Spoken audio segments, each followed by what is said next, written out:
पहली जमात में पढ़ती हूँ। मेरी स्कूल का नाम रहनुमा उर्दू प्राइमरी स्कूल मौलाया सल्ली व सल्लिम दाइमन अबदन अला हबीबिक खैरुल कुल्ली हस्बी रब्बी जल्लल्लाह मा फी क़ल्बी गैरुल्लाह नूर मोहम्मद सल्लल्लाह ला इलाहा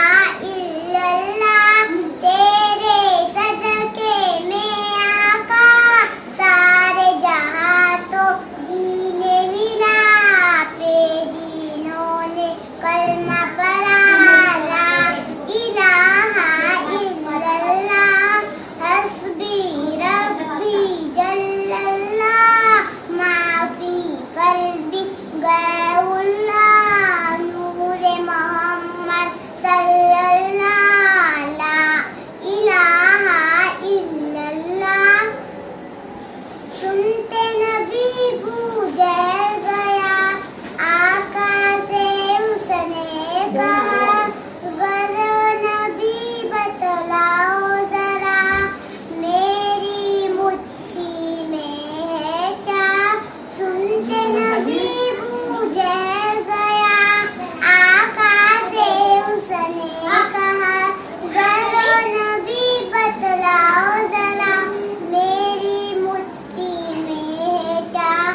आका का फरमान हुआ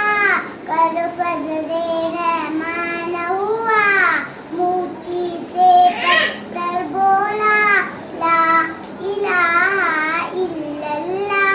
हस्बी रब्बी जल्लल्लाह मा फी क़ल्बी गैरुल्लाह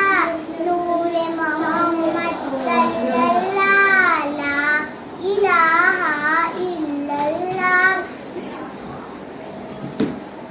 अपनी बहन से बोले उमर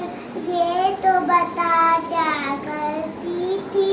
मेरे आने से पहले क्या छुपके पढ़ती थी बहन ने जब कुरान पढ़ा सुनते कलामे पाक खुदा दिल